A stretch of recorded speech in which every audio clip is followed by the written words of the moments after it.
Hello students, हमारे YouTube channel science platform में आपका स्वागत है। स्टूडेंट, ये वीडियो एनसीईआरटी साइंस क्लास 8 से रिलेटेड है। इस वीडियो में हम क्लास 8 साइंस के चैप्टर 3 यानी संश्लेषित रेशे और plastic, synthetic fibres and plastics के बारे में स्टडी करेंगे। इस वीडियो में पूरे चैप्टर को विस्तार से और बारीकी से समझाया गया है। इस वीडियो को देखने के बाद चैप्टर्स की हर एक पॉइंट्स आपकी समझ में आ जाएगी। तो आइए इस वीडियो को हम शुरू करते हैं। हमारी दैनिक आवश्यकताओं की अनेक वस्तुएं रेशों यानी फाइबर से बनी होती हैं।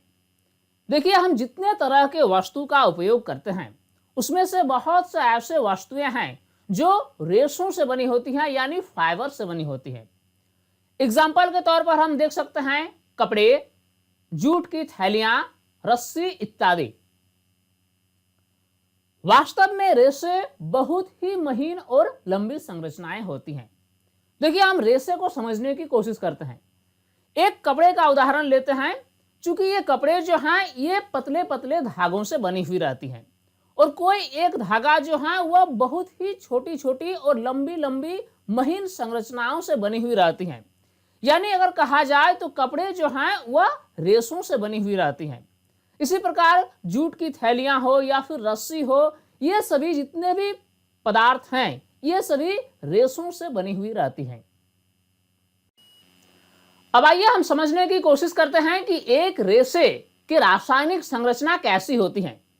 इसके लिए हम उदाहरण ले लेते हैं एक माला का।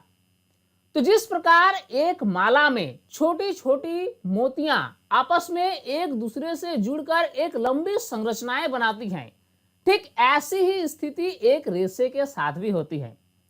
तो एक रेशे में क्या होता है कि छोटी छोटी रासायनिक इकाइयां आपस में जुड़कर एक बड़ी संरचना बनाती हैं और इस प्रकार रेशे का निर्माण होता है। तो इस प्रकार हम लिख सकते हैं कि छोटी छोटी रासायनिक इकाइयां मिलकर एक बड़ी इकाई बनाती हैं जिससे बहुलक यानी पॉलीमर कहते हैं। चूंकि रेशा जो है वह एक बहुलक है, एक पॉलीमर है। इसमें क्या होता है कि छोटी छोटी रासायनिक इकाइयां आपस में मिलकर एक बड़ी इकाई बनाती हैं और इस प्रकार एक बहुलक का यानी एक रेशे का निर्माण होता है। तो हम कह सकते हैं कि रेशा भी एक बहुलक है। रेशा दो तरह का होता है। एक तरह के रेशे को कहा जाता है प्राकृतिक रेशा और दूसरे तरह के रेशे को कहा जाता है कृत्रिम यानी मानव निर्मित रेशा। पौधों एवं जंतुओं से प्राप्त होने वाले रेशे प्राकृतिक रेशे कहलाते हैं। वैसे रेशे यानी वैसे फाइबर्स जो प्लांट से या फिर एनिमल से प्राप्त होते हैं, वैसे रेशे को हम प्राकृतिक रेशे कहते हैं। एग्जाम्पल इसका हो गया कपास, ऊन, रेशम इत्यादि। चूंकि कपास जो है वह एक रेशा है जो कि पौधों से प्राप्त होता है। ऊन जो है वह भी एक रेशा है जो कि जंतुओं से प्राप्त होते हैं। ठीक इसी प्रकार रेशम जो है वह रेशम कीट से प्राप्त होते हैं। तो इस प्रकार के रेशे जो पौधों एवं जंतुओं से प्राप्त होते हैं प्राकृतिक रेशे कहलाते हैं। जबकि मनुष्यों द्वारा निर्मित रेशे कृत्रिम रेशे कहलाते हैं। लेकिन कुछ ऐसे रेशे हैं जो कि पौधों से या फिर जंतु से प्राप्त नहीं होते हैं बल्कि मनुष्य खुद अपने द्वारा निर्मित किए हैं। तो इस तरह के रेशे जो मनुष्यों द्वारा निर्मित किए गए हैं कृत्रिम रेशे कहलाते हैं। इसके एग्जाम्पल के तौर पर हम देख सकते हैं रेयान, नायलॉन इत्यादि। तो इस प्रकार के रेशे जो हैं ये मनुष्य खुद इसका निर्माण किए हैं। रेयान, नायलॉन, तो इस तरह के रेशे को हम कृत्रिम रेशे या फिर मानव निर्मित रेशे कहते हैं।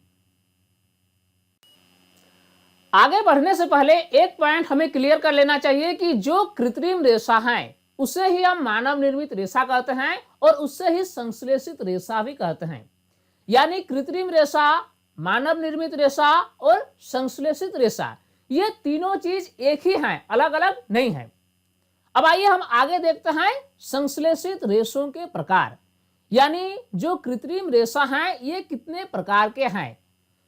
तो जैसा कि हमने अभी देखा कि रेयान जो है वह एक कृत्रिम रेशा है, नायलॉन जो है वह भी एक कृत्रिम रेशा है। इसी प्रकार पॉलिस्टर और एक्रिलिक ये भी कृत्रिम रेशा यानी संश्लेषित रेशा हैं। अब इन सभी के बारे में हम ब्रीफ आइडिया लेने की कोशिश करते हैं।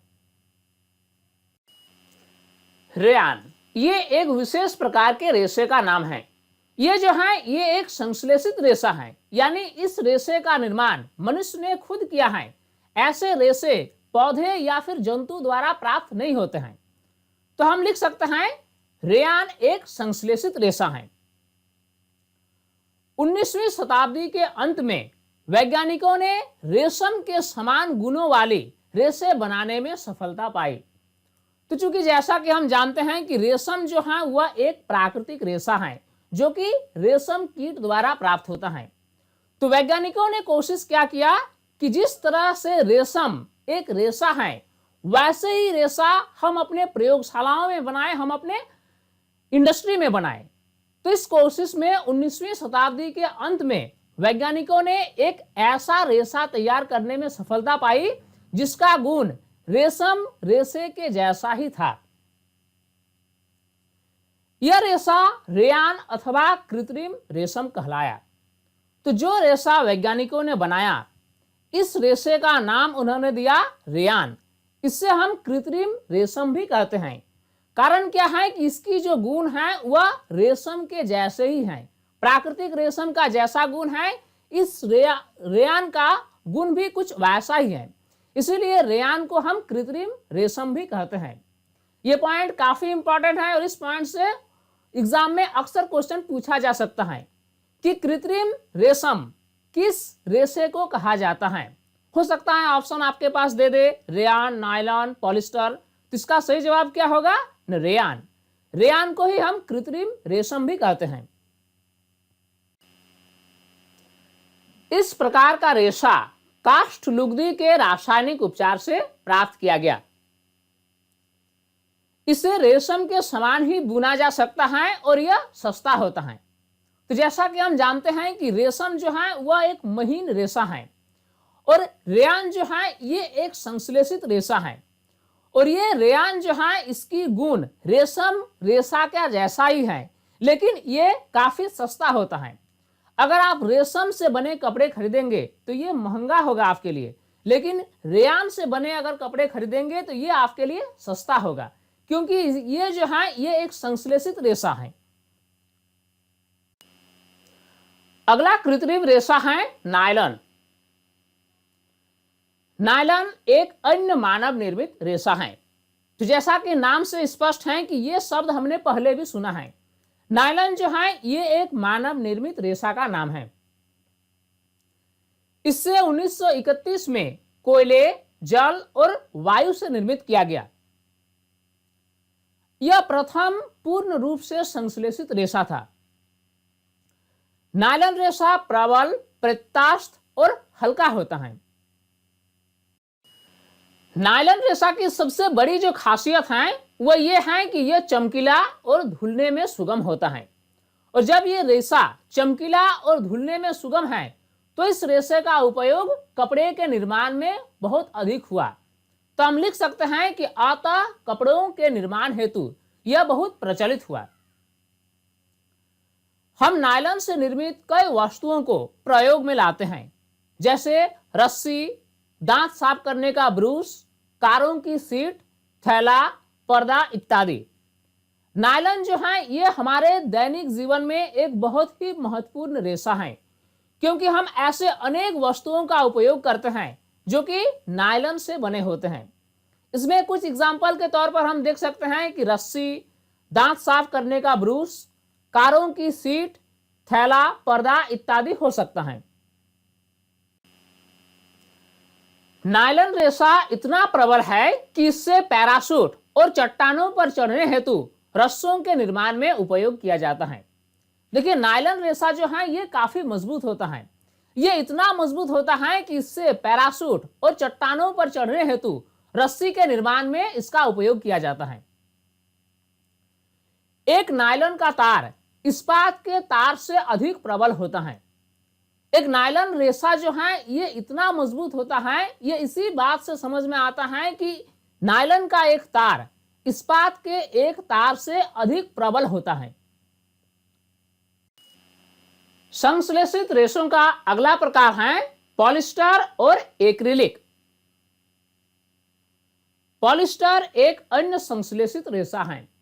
जिस प्रकार रेयन, नायलॉन एक संश्लेषित रेशा है, ठीक वैसे ही पॉलिस्टर भी एक संश्लेषित रेशा है।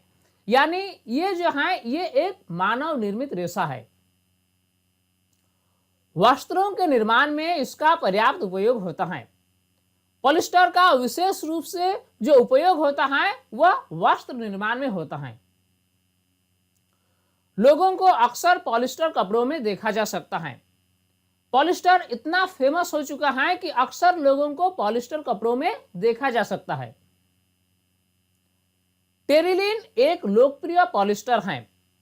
टेरिलिन जो है वह भी एक प्रकार का पॉलिस्टर ही है और ये काफी फेमस हो गया है। और ये लोकप्रिय जो पॉलिस्टर है टेरिलिन, इसका उपयोग महीन कपड़ों के निर्माण के लिए किया जाता है। कारण क्या है कि इससे बहुत महीन रेशों में खींचा जा सकता है। टेरिलिन का यूज करके हम बहुत ही महीन रेशे पैदा कर सकते हैं और इससे महीन कपड़ों के उत्पादन में सहायता मिलती है। हो सकता है आपने पेट का नाम सुना होगा, PET। इसका फुल फॉर्म होता है पॉलीएथिलीन टरथेलेट। ये एक बहुत ही सुपरिचित पॉलिस्टर है। इसका उपयोग बोतलें, बर्तन, तार और अन्य बहुत से उपयोगी उत्पादों के निर्माण हेतु किया जाता है। आपने पॉलीकॉट, पॉलीवूल या टेरिकॉट का नाम भी सुना होगा। इन सभी नामों से अनेक तरह के कपड़े बाजारों में बेचे जाते हैं। अब सवाल उठता है कि पॉलीकॉट है क्या? पॉलिस्टर और कपास का मिश्रण को ही पॉलीकॉट कहा जाता है। यानी वैसे कपड़े जो पॉलिस्टर और कपास के रेशों से मिलकर बने हैं, तो वैसे कपड़े को पॉलीकॉट कहा जाता है। यानी पॉलीकॉट में दो तरह के रेशे होते हैं, पॉलिस्टर और कपास। यानी संश्लेषित रेशे और प्राकृतिक रेशे। संश्लेषित रेशे में पॉलिस्टर और प्राकृतिक रेशे में कपास। ये दोनों प्रकार के रेशे मिलकर पॉलीकॉट बनाते हैं। ठीक इसी प्रकार पॉलीवूल जो है ये दो तरह के रेशे का मिश्रण है, पॉलिस्टर और ऊन का। यानी वैसे कपड़े जो पॉलिस्टर और ऊन दो तरह के रेशे के मिलने से बनता है, उससे हम पॉलीवूल कहते हैं। अगला है टेरिकॉट। टेरिकॉट में क्या होता है ना, ये टेरिलिन और कपास का मिश्रण है। तो जब टेरिलिन और कपास के रेशे मिलकर कोई कपड़े का निर्माण करता है, तो वैसे कपड़े को हम टेरिकॉट कहते हैं। तो इस प्रकार हमने पॉलिस्टर के बारे में काफी कुछ सीखा। अब आइए हम समझने की कोशिश करते हैं कि एक्रिलिक क्या होता है। बाजारों में अधिकांश गर्म कपड़े जैसे स्वेटर, शाल, कंबल आदि प्राकृतिक ऊन से निर्मित नहीं होते, यद्यपि वे ऊन के सदृश दिखाई देते हैं। अगर आप बाजारों में जाएंगे तो आपको स्वेटर, शाल, कंबल इस तरह के अनेक कपड़े दिखाई देंगे जो लगेगा कि ये ऊन से बने हैं, लेकिन वास्तव में ये ऊन से बने हुए नहीं होते हैं। ये एक विशेष प्रकार के मानव निर्मित रेशे से बने होते हैं। इस तरह की वस्तुएं एक विशेष प्रकार की संश्लेषित रेशे से तैयार किए जाते हैं जो एक्रिलिक कहलाते हैं। तो ये जो है ये एक्रिलिक रेशे के बने होते हैं, लेकिन ये ऐसे दिखते हैं जैसे ये ऊन से बने हैं। प्राकृतिक ऊन काफी महंगी होती है, जबकि एक्रिलिक से बनी वस्तुएं अपेक्षाकृत सस्ती होती हैं। अगर आप ऊन से बने कपड़ों को खरीदने की कोशिश करेंगे तो यह आपके लिए काफी महंगी होगी, लेकिन एक्रिलिक से बनी वस्तुएं आपके लिए सस्ती होगी। चलिए इस चैप्टर में आगे बढ़ने से पहले हम एक महत्वपूर्ण जानकारी ले लेते हैं। संश्लेषित रेशे गर्म करने पर पिघल जाते हैं। देखिए, अगर आप प्राकृतिक रेशों को गर्म करेंगे तो ये पिघलेगा नहीं, लेकिन संश्लेषित रेशों को अगर आप गर्म करेंगे तो ये बहुत जल्दी पिघल जाएंगे। संश्लेषित वस्त्रों में आग लगने से यह पिघलकर व्यक्ति के शरीर से चिपक जाते हैं, जो अत्यंत घातक हैं। देखिए, इस दृष्टिकोण से अगर सोचा जाए तो संश्लेषित वस्त्र काफी घातक होता है, क्योंकि अगर किसी कारण से व्यक्ति के वस्त्रों में आग लग जाए तो ये संश्लेषित वस्त्र जो हैं ये पिघलकर व्यक्ति के शरीर में चिपक जाते हैं, जिससे व्यक्ति को काफी जलन होती है। अतः हमें रसोई घर में कार्य करते समय संश्लेषित वस्त्र नहीं पहनना चाहिए। अब आइए हम एक नजर डाल लेते हैं संश्लेषित रेशों के प्रमुख गुणधर्म के बारे में। संश्लेषित रेशे प्राकृतिक रेशों की अपेक्षा कम जल सोखते हैं। अगर आप दो कपड़ों के टुकड़े ले लेंगे, एक संश्लेषित रेशों के बने हुए और एक प्राकृतिक रेशों के बने हुए, तो आप देखेंगे कि संश्लेषित रेशों के जो कपड़े हैं वे कम जल का अवशोषण करेंगे, लेकिन जो प्राकृतिक रेशों के बने कपड़े हैं वे अधिक जल अवशोषण करते हैं। संश्लेषित रेशे शीघ्र सूखते हैं। तो जैसा कि अभी हमने डिस्कस किया कि संश्लेषित रेशे कम जल सूखते हैं, तो कम जल सूखने के कारण संश्लेषित रेशे जो हैं ये बहुत जल्दी सूख जाते हैं। इस तरह के रेशे अधिक टिकाऊ होते हैं। संश्लेषित रेशों के बने कपड़े अधिक टिकाऊ होते हैं, लेकिन प्राकृतिक रेशों के बने कपड़े जो हैं वह ज्यादा लंबे समय तक नहीं टिकते। संश्लेषित रेशे सस्ता और आसानी से उपलब्ध होते हैं। आजकल बाजारों में संश्लेषित रेशे काफी प्रचलित हैं। यही कारण है कि संश्लेषित रेशों के बने कपड़े सस्ते भी होते हैं और ये आसानी से उपलब्ध भी हो जाते हैं। इस प्रकार इस वीडियो में हमने संश्लेषित रेशों के बारे में काफी कुछ सीखा। अब हमारा अगला टॉपिक है प्लास्टिक। आज के समय में प्लास्टिक एक बहुत ही उपयोगी पदार्थ है। ये बात बताने की जरूरत नहीं है कि आज के समय में प्लास्टिक हमारे लिए बहुत ही उपयोगी पदार्थ है। प्लास्टिक से दैनिक उपयोग के अनेक वस्तुएं बनाई जाती हैं। प्लास्टिक के पुनः चक्रण से इसे पुनः प्रयुक्त किया जा सकता है। तो चूंकि जैसा कि हम जानते हैं कि हमारे दैनिक जीवन की अधिकांश वस्तुएं आज प्लास्टिक के बने हैं। प्लास्टिक का सबसे बड़ा फायदा यह है कि प्लास्टिक के पुनः चक्रण से इसे पुनः प्रयुक्त किया जा सकता है। यानी कोई भी पदार्थ अगर प्लास्टिक के बने हैं और ये अगर टूट जाए या फिर किसी प्रकार से ये विकृत हो जाए तो इसको पुनः चक्रण करके यानी इसको गला के फिर से नया पदार्थ बनाया जा सकता है।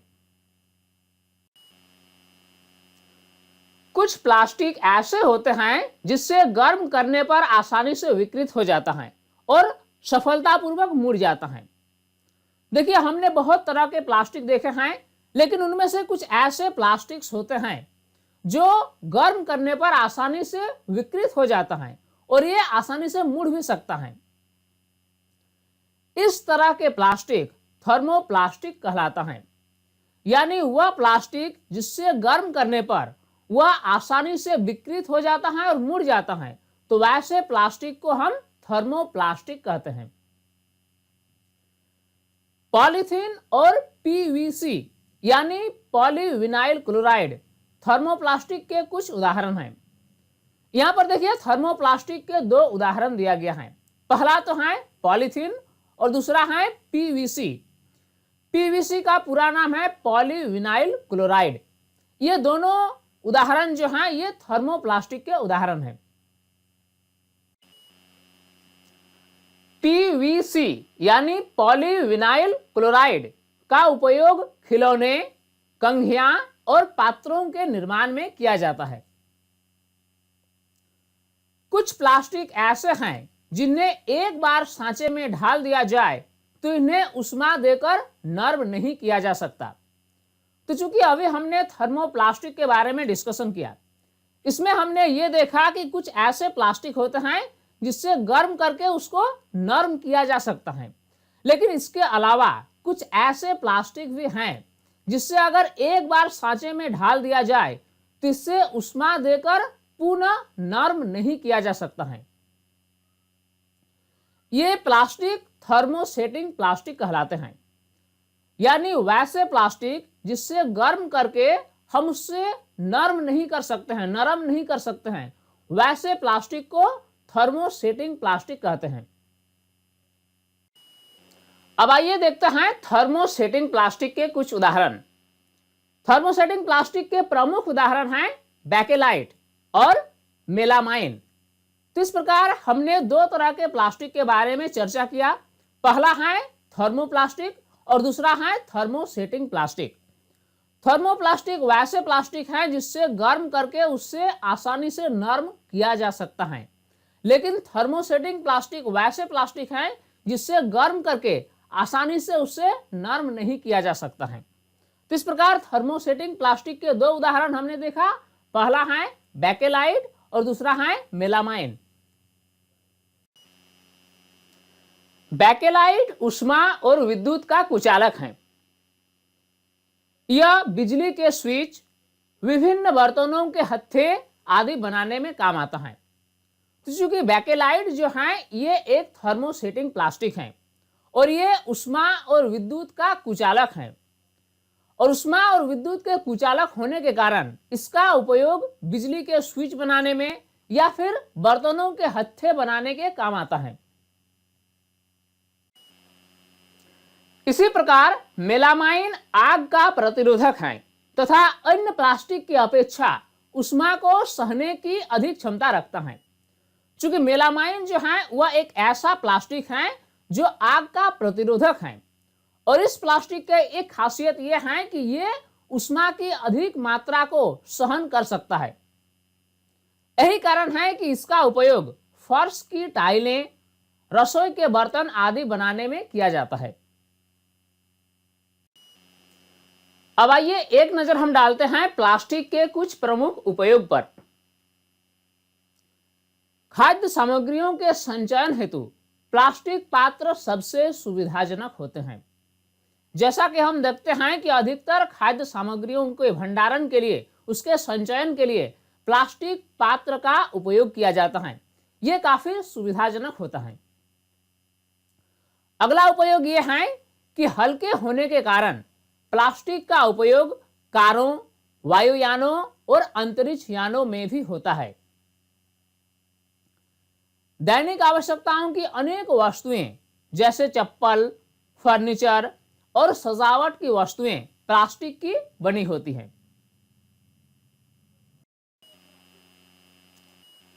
प्लास्टिक हल्का, प्रबल और चिरस्थायी होने के कारण इससे बाल्टियां और मग बनाया जाता है। ऊष्मा और विद्युत के कुचालक होने के कारण प्लास्टिक से बिजली के तार ढके रहते हैं और खाना बनाने वाले पात्रों के हत्थे इसके बने होते हैं।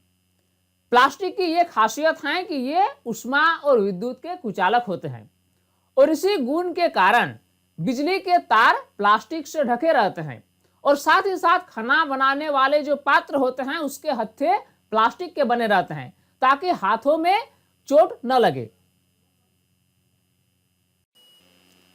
इस चैप्टर का अगला महत्वपूर्ण टॉपिक है प्लास्टिक और पर्यावरण। अब तक के डिस्कशन में हमने देखा कि प्लास्टिक हमारे लिए काफी उपयोगी है, लेकिन उपयोगी होने के साथ साथ प्लास्टिक पर्यावरण के लिए हानिकारक है। प्लास्टिक के अधिक से अधिक उपयोग से पर्यावरण पर प्रतिकूल प्रभाव पड़ता है। प्लास्टिक जैव अनिम्नीकरणीय पदार्थ है। प्लास्टिक जो है वह कैसा पदार्थ है? न जैव अनिम्नीकरणीय पदार्थ है। अब यहाँ पर एक सवाल उठता है कि आखिर जैव अनिम्नीकरणीय क्या होता है। तो चलिए आगे बढ़ने से पहले इससे हम क्लियर कर लेना चाहेंगे कि आखिर जैव अनिम्नीकरणीय होता क्या है। पदार्थों को हम दो भागों में बांट सकते हैं। पहला है जैव निम्नीकरणीय पदार्थ और दूसरा है जैव अनिम्नीकरणीय पदार्थ। अगर हम बात करें जैव निम्नीकरणीय पदार्थ तो इसके एग्जाम्पल हैं सूखी पत्तियां, घास, सब्जियों के छिलके या वे सभी पदार्थ जो पौधों और जंतुओं से प्राप्त होती हैं।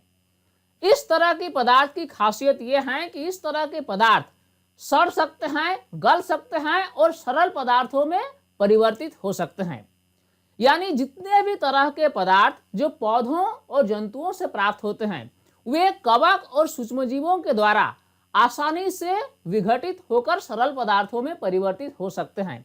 तो इस तरह के पदार्थ को हम जैव निम्नीकरणीय पदार्थ कहते हैं। अब हम देखते हैं जैव अनिम्नीकरणीय पदार्थ के बारे में। तो जैव अनिम्नीकरणीय पदार्थ में आ गया प्लास्टिक, कांच इत्यादि। अब देखिए कुछ ऐसे पदार्थ होते हैं जो सूक्ष्मजीवों द्वारा आसानी से विघटित नहीं होते हैं सरल पदार्थों में। यानी प्लास्टिक जो है वह अगर पर्यावरण पर एक बार आ गया तो वह लंबे समय तक पर्यावरण पर बना रहेगा। इसको समझने के लिए हम एग्जाम्पल ले लेते हैं कि हम दो गड्ढा खोदते हैं। पहले गड्ढे में हम सूखी पत्तियां, सब्जियों के छिलके और मरे हुए जंतुओं के अवशेष डाल देते हैं। दूसरे गड्ढे में हम क्या करते हैं कि कुछ प्लास्टिक के टुकड़े उसमें हम डाल देते हैं। इसके बाद हम कुछ महीनों या कुछ वर्षों के बाद जब दोनों गड्ढों को देखेंगे तो हमें पता चलेगा कि जिस गड्ढे में सूखी पत्तियां या सब्जियों के छिलके थे वह गायब हो चुके हैं, लेकिन जिस गड्ढे में प्लास्टिक या कांच थे वह अब भी मौजूद हैं। यानी कहने का मतलब यह हुआ कि जैव निम्नीकरणीय पदार्थ ऐसे पदार्थ हैं जो आसानी से विघटित हो सकते हैं, और जैव अनिम्नीकरणीय पदार्थ वैसे पदार्थ हैं जो आसानी से विघटित नहीं हो सकते हैं। इसीलिए प्लास्टिक जो है वह एक जैव अनिम्नीकरणीय पदार्थ है, और ये अगर एक बार पर्यावरण पर प्रवेश कर जाए तो ये लंबे समय तक पर्यावरण पर बने रहते हैं और पर्यावरण पर हानिकारक प्रभाव डालते हैं। इस प्रकार हमने जैव निम्नीकरणीय और जैव अनिम्नीकरणीय पदार्थ के बारे में जानकारी ले लिया। अब चलिए आगे बढ़ते हैं। जीवाणु एवं कवकों के द्वारा ऐसे पदार्थ सरल पदार्थों में अपघटित नहीं होते हैं। जो प्लास्टिक हैं वह जीवाणु और कवक के द्वारा सरल पदार्थों में अपघटित नहीं होते हैं। इस प्रकार प्लास्टिक पर्यावरण में लंबे समय तक बने रहते हैं, जो पर्यावरण हितैषी नहीं है। अतः प्लास्टिक प्रदूषण का एक प्रमुख कारण है। इससे हमें यह सीख मिलती है कि प्लास्टिक जो है वह भले ही हमारे लिए उपयोगी है, लेकिन यह संपूर्ण पर्यावरण के लिए एक अभिशाप है। प्लास्टिक को जलाने पर यह विषैले गैस उत्सर्जित करते हैं। अगर हम चाहेंगे कि प्लास्टिक को हम जलाकर खत्म कर देंगे ताकि ये पर्यावरण पर प्रदूषण ना फैलाएं, लेकिन प्लास्टिक को जलाने पर भी ये विषैले गैस वायुमंडल में छोड़ते हैं। यानी कहने का मतलब यह हुआ कि प्लास्टिक अगर एक बार पर्यावरण पर प्रवेश कर जाए तो ये अपना हानिकारक प्रभाव जरूर दिखाएगा। इस तरह प्लास्टिक का निस्तारण एक विकट समस्या है। पर्यावरण को बचाने के लिए हमें जूट या सूती कपड़े के बने थैलों का प्रयोग करना चाहिए, क्योंकि जूट या सूती कपड़ा जैव निम्नीकरणीय पदार्थ हैं।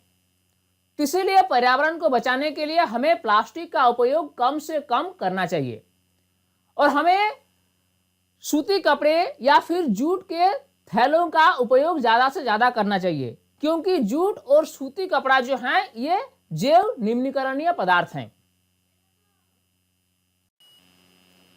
एक उत्तरदायी नागरिक के रूप में हमें 5R सिद्धांत का पालन करना चाहिए।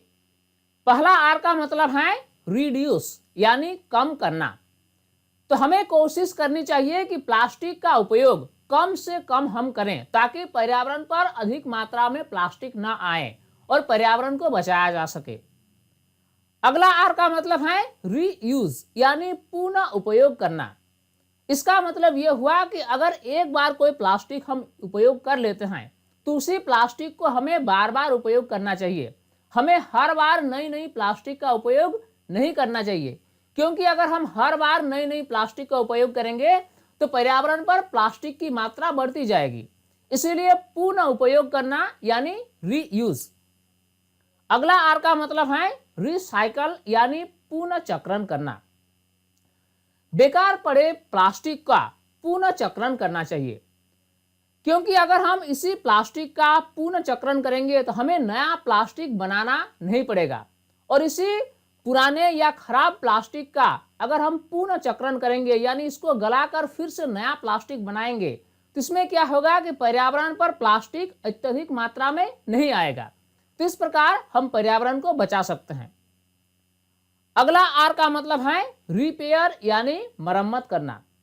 अगर हमारे पास कोई एक सामान है प्लास्टिक का और इसमें अगर किसी प्रकार की विकृति आ जाती है तो इससे हमें मरम्मत करके यूज करना चाहिए, क्योंकि अगर इससे हम मरम्मत नहीं करेंगे, हर बार नई नई प्लास्टिक लेते रहेंगे तो इसमें पर्यावरण पर प्लास्टिक की मात्रा बढ़ती जाएगी।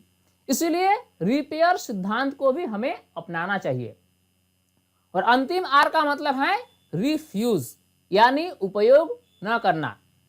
एक उत्तरदायी नागरिक का यह कर्तव्य बनता है कि जहां तक हो सके उसे प्लास्टिक रिफ्यूज करना चाहिए, यानी प्लास्टिक उपयोग नहीं करना चाहिए, क्योंकि प्लास्टिक जो है वह पर्यावरण के लिए प्रदूषण का एक प्रमुख कारण है। इस प्रकार एक उत्तरदायी नागरिक के रूप में हमें 5R सिद्धांत का पालन करना चाहिए। तो इस प्रकार इस वीडियो के जरिए हमने पूरे चैप्टर को समझने की कोशिश किया। अब एक क्वेश्चन आपके लिए, पैराशूट और चट्टानों पर चढ़ने हेतु रस्सों के निर्माण में किस संश्लेषित रेशे का प्रयोग किया जाता है? ऑप्शन आपके पास है रेयान, नायलॉन, पॉलिस्टर और एक्रिलिक। क्वेश्चन में पूछा गया है कि पैराशूट और चट्टानों पर चढ़ने के लिए जिस रस्से का निर्माण किया जाता है उसमें किस प्रकार के रेशे का उपयोग किया जाता है। चूंकि इसमें क्या होता है कि इसमें ऐसे रेशे का उपयोग किया जाता है जो काफी मजबूत और टिकाऊ हो। तो इसका सही जवाब आपको कमेंट सेक्शन में बताना है, ताकि हमें भी समझ में आए कि आखिर इस वीडियो से आपने कुछ सीखा होगा। तो इसीलिए इस क्वेश्चन का करेक्ट आंसर कमेंट सेक्शन में आप जरूर डालें। तो स्टूडेंट्स, उम्मीद करता हूं ये वीडियो आपके लिए काफी हेल्पफुल होगी और इस वीडियो से आपने काफी कुछ सीखा। आप कमेंट सेक्शन में हमें जरूर बताएं कि ये वीडियो आपको कैसा लगा। और अगर आप अभी तक हमारे YouTube चैनल साइंस प्लेटफॉर्म को सब्सक्राइब नहीं किए हैं तो इसे जरूर सब्सक्राइब कर लें, साथ में नोटिफिकेशन बेल को ऑन करके ऑल पर सिलेक्ट कर लें, ताकि हर नई वीडियोस की अपडेट्स आप तक आसानी से पहुंच सके। और आप हमारी मेहनत को सफल बनाने के लिए इस वीडियो को लाइक जरूर करें। तब तक के लिए थैंक्स।